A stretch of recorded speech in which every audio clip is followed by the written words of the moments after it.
Good morning, everybody.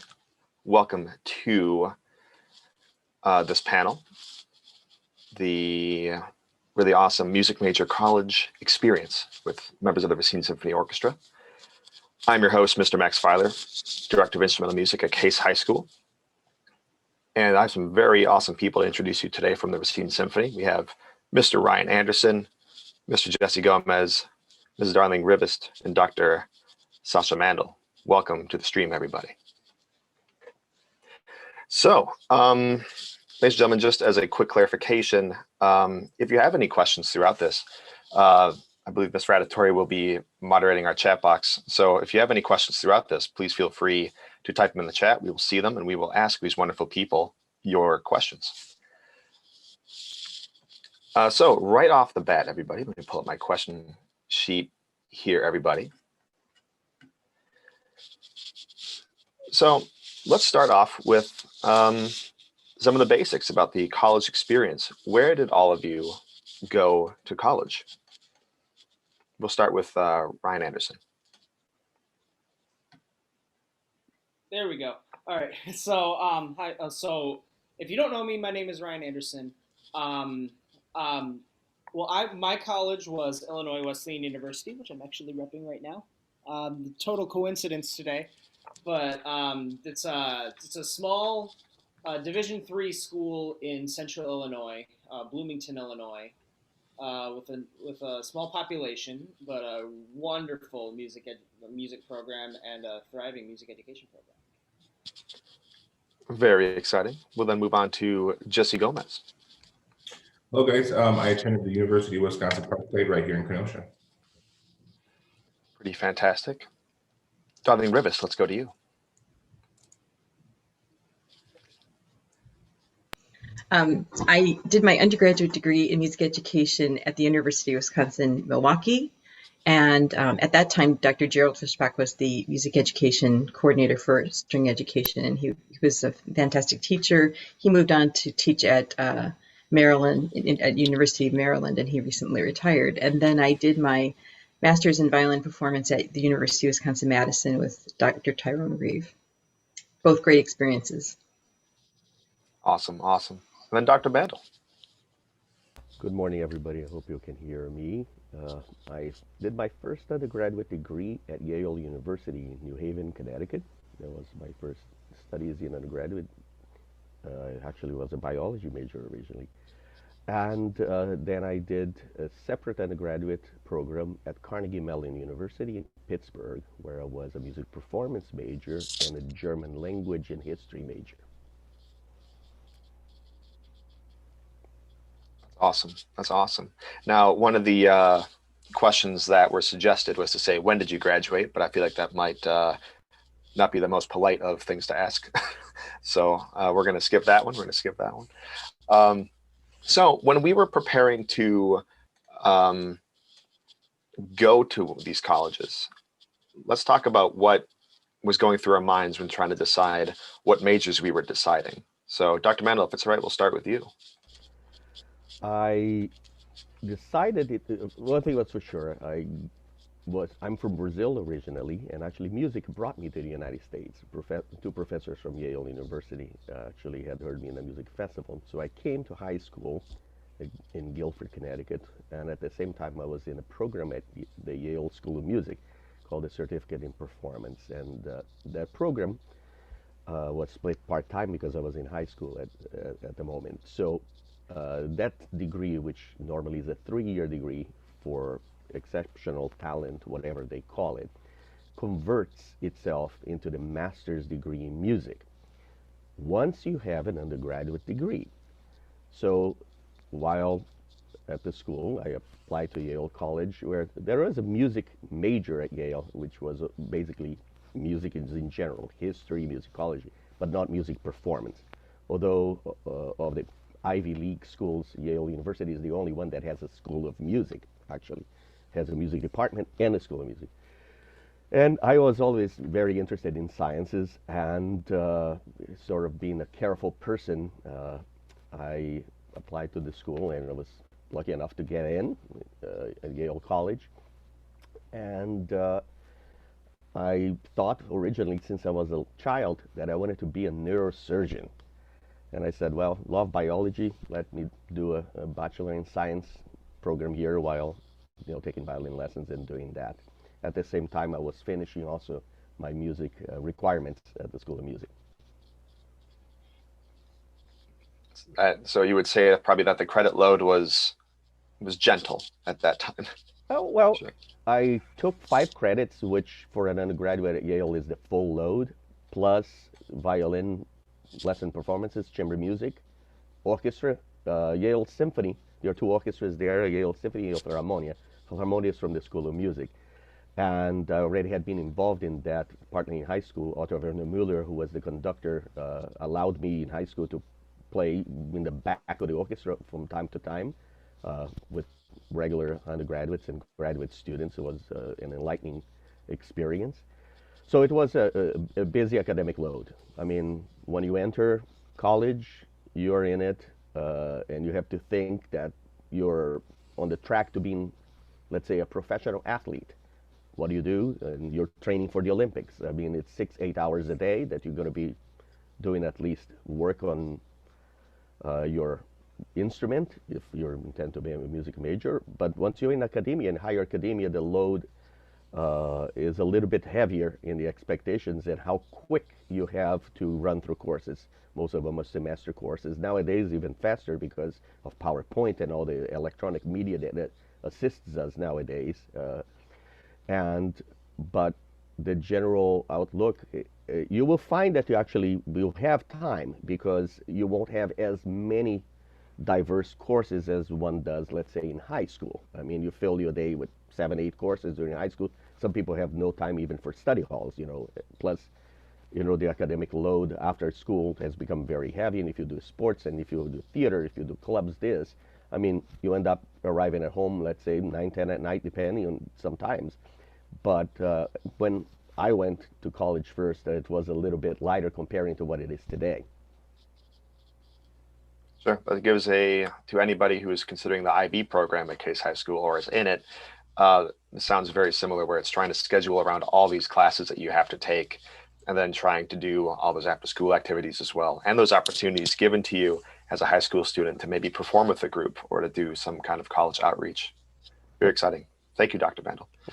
Let's keep going backwards here. Darlene Rivest, let's talk to you about it.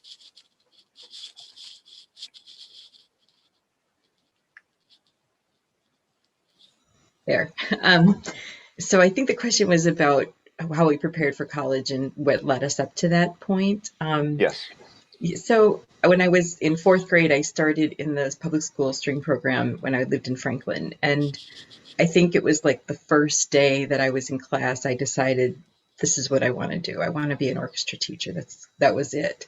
And I never lost that vision of it, even though we moved to a community that didn't have an orchestra. I kept playing, and I joined the Kiwanis Youth Orchestra when I was in middle school, and then I joined the Racine Symphony when I was in high school. At that time, high school students could audition and play in the orchestra, and also did private lessons and private piano lessons so I could prepare for music theory classes, and did a lot of concerto competitions and got to play a couple times with the Milwaukee Symphony as part of their competition as an honorable mention, not as a soloist, but everything that led up to my college career, started when I was in 4th grade, and I just felt so lucky and privileged to be able to go to college. We didn't have a lot of money, and so that was a big deal. I was the first one to go to college in my family, so it was a big deal to go anywhere to college, and I was really lucky to land where I did in a place that really cared about my interest as an educator and to be able to continue to develop my violin skills as well. So Absolutely. And would you, just to kind of expand on that, would be looking into music theory before college for a music major? Do you think that would be an important skill to maybe at least familiarize yourself with? I think absolutely. Any way that you can get that information. I don't know if your high schools, some high schools offer AP theory as a class. I think if you can get that would be a great thing to study. If not, there are tutorials online or courses online that you could take to start to develop your theory skills, because those are classes that are going to be requisites for any music degree. So if you can get into a music theory class and learn as much as you can before you start, I think that's very wise. So what happened is that when I went to Milwaukee, you either tested into basic theory or into first year theory. And having had that previous experience with theory through high school, I was able to test into regular theory and not lose that time by taking basic theory when I went to college. So I think it's a great idea if you can do theory before college. Awesome. Okay. If you go to Case Park or Horlick, we definitely have music theory programs there. I know Horlick and Park have, I'm not quite sure if it's AP though. It's not a Park. Okay. I don't know if Mr. Myers is in the chat or not. And then at Case, we have IB music, which is combined with music theory. So any of those three high schools, you may definitely take that as an option for sure. All right, let's keep moving with Mr. Jesse Gomez. Your experience. I started violin 5th grade. I started with the local orchestra teachers in Unified. And then as I got to high school, I do want to piggyback off what Dr. Mendel and Darlene said. Unfortunately, I had a lot of changes with high school teachers, actually one per year for my 4 years of high school. So I didn't actually get to take any theory besides the last semester of my senior year. And it was just a kind of a crash course, but if you can, definitely do that. I had worked with Alvaro Garcia, who's the conductor at University of Wisconsin Parkside. He was the conductor for our orchestra festival that happens in town. And that was really, that was probably 9th grade, I think it was. And he was the one that kind of like projected me towards music major and to go for violin performance. And that's when I met Dr. Mendel, who I studied with. And from then on, it was history. So yeah, it's great stuff. That's awesome. I also took private lessons with Dr. Mandel, and yes, it was fantastic. And I remember I was introduced to him in the parking lot after Racine Symphony Orchestra rehearsal, and he told me that the first thing that I needed to know before I took lessons with him was scales, and little did I know how important that was, and how long it took it to click. But he put up with me, and it was a really fantastic time. But yeah, it's all about like having that experience so we can get into a program and having that drive to make something happen, and the people that support us. Absolutely. Mr. Anderson, let's talk to you about your college experience. So are we talking about the college experience or leading up to that, like what we're doing, what we did leading up to that? So now I'll start with the way I began. I think most of my experience leading up to choosing my major mostly just kind of happened through through all my small performance opportunities that I had. Of course, I first started playing music in kindergarten with piano lessons privately. And then I began as a string player with cello lessons. My teacher is actually in this group right now, so I owe everything that I have to Mrs. Melzer. So thank you again. But going on through that, all through middle school and high school, like I took part in so many different things. I did 5th grade band at Gifford. I used to do the choirs. I spent almost all of my ever since I started in a choir. I did all of my years doing choirs and orchestras growing up in middle and high school. I also took opportunities to do stuff like school musicals. Like I did musicals. I went to Prairie actually, but I also took part in summer RUSD musicals with Case's choir director, Mrs. Steggy. So those gave me so many great opportunities. I think the time when I decided I wanted to become a music teacher was around one of the times I think when my choir might have been performing a Christmas concert with the RSO. And around that time, like I've kind of noticed, like I mean, I cared a lot about our performance and about a lot of things. I would often like turn and kind of help other people in my choir with parts and stuff like that. Now, many people I think looked at me kind of like a micromanager, but others also thanked me for that. So that's kind of when I knew that, like, hey, I feel like I could do this, and I also liked helping other people when I understood things that they didn't. I always enjoyed helping them see it the same way I did. And so that's kind of what made me do it. Leading up to that, then I also took AP Music Theory when I was in high school, and just any opportunity that I could. I didn't do much in the way of like actively becoming like in charge of groups up until I became a music education major, which I think made it a little bit harder when I got there, because a lot of the people around me had experiences and had been in front of groups, had led everybody, and I just kind of had this idea of like, oh, I know I could do it, but haven't actively done it. And then so that was so one of the best things that I can say is, if you are, I mean, like if that's something that you're thinking about, but haven't taken that step of leading a group of that, find opportunities to do that now when we're uncomfortable. That way, when it becomes something that you actively want to do more, you are that way. I could have had a better student teaching experience personally. I think the best student teaching experience I ended up having was being in my first year as a teacher here in RUSD.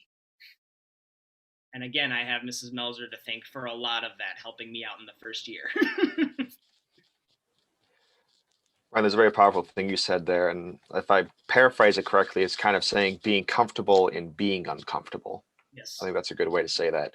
And I think being able to get out of our comfort zone, which can take a bit to understand what that means, that is how we can grow most efficiently, for sure. So as we all kind of talked about our collegiate experience in getting into it, and we've heard many different things from being performance music education and then even going for a separate biology program. Is there any advice that you would give to a student that might be considering a music minor or a music major that we have not already kind of touched upon in our own experiences? I think I have something I can say about that. Sure. So, I mean, no matter what you're thinking about in terms of pursuing, if you want to be able to continue a music life in college in some way, look for every opportunity that you have.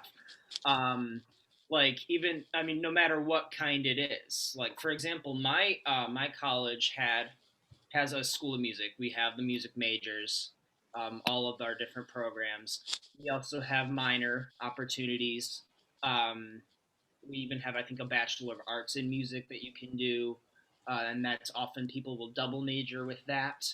But there's also at my school, Illinois Wesleyan, there's what's called a Jennings Scholarship for non-music majors. It's for people who want to continue doing something musical, but who aren't necessarily going to be a music major, but it's a scholarship that allows them to continue that opportunity. Well, I think what it entailed was you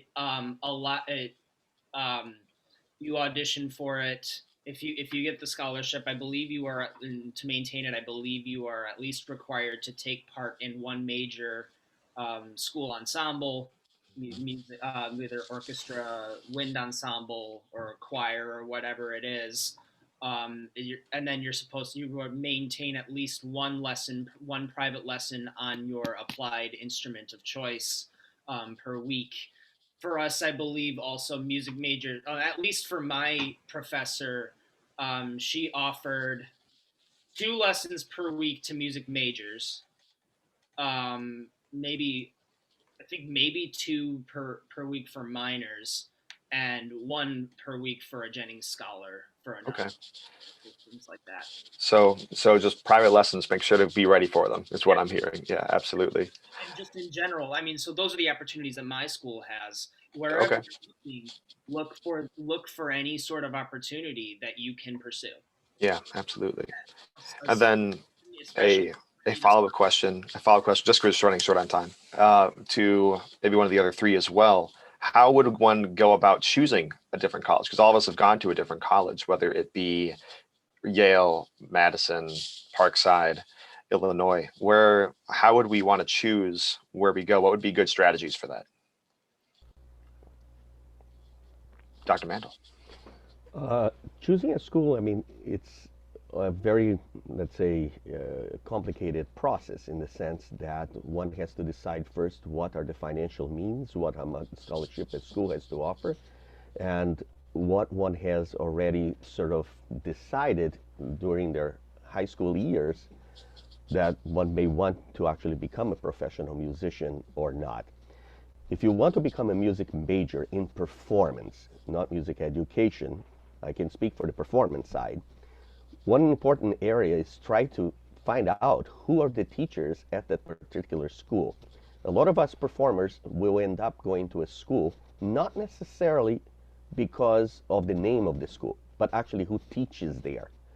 Just like, let's say, PhD students, they will end up going to a school, let's say in a philosophy program, because who is the philosophy professor there? Is it something that they believe they're going to gain for it? So that's one area that one has to look at. Number two, of course, is the financial side and what does that school have to offer. And I tell a lot of my students that you want to look at a school that perhaps if you're becoming a music major, a music education major, that in the area, in the city where that school is, that there are very many offerings in music if one intends to go to music. How many great orchestras are in the area, or musical programs, or choirs, anything that has to do with the journey, so that you can be exposed to that, not just within your enclosed environment of the academia, but also in the professional world that's there. I believe also it's important to look at schools that provide perhaps for a 5-year program where one can double major, or sometimes in some schools where you're required to double major. And music is just like professional sports. I mean, if you become a performer, you have to be on top of your game competing internationally. It's not just like within the area, and one has to be on top of that.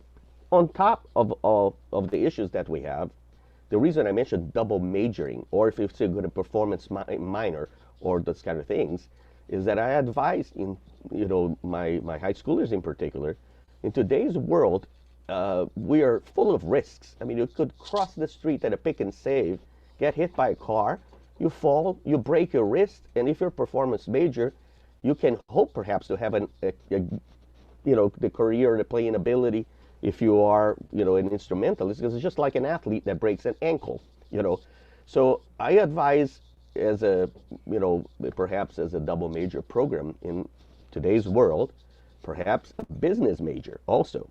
You have to be able to sell yourself as a performer. You have to be able to sell yourself as a teacher. When you are a musician, you're your own business person.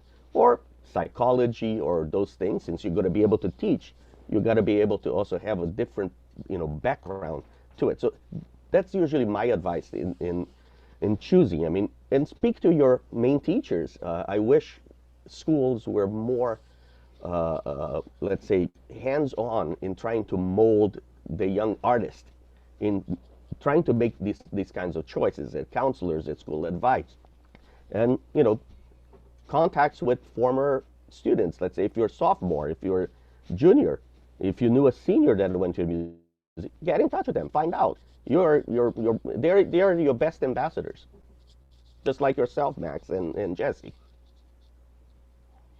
Yeah, it's all about the connections that we make, everybody, for sure. And I think we can all agree that we have all played together, and it has just been wonderful to stay in contact and make those connections. Absolutely. I would love to continue this conversation, everybody, but we are already 4 minutes over to get all this wonderful information in. If so, Ryan, Jesse, Darlene, Dr. Mandel, thank you so much for this panel today. It was an absolutely wonderful experience. Thank you to the RSO. Thank you to everybody who's been here. Our next session is at 10:30 in this stream, and there's another one in stream A as well. I'd highly recommend checking out either one. And if you have any questions, feel free to reach out to any one of these wonderful people, or myself, or any of your teachers, and we'll get you in contact. This has been wonderful. Thank you, everybody.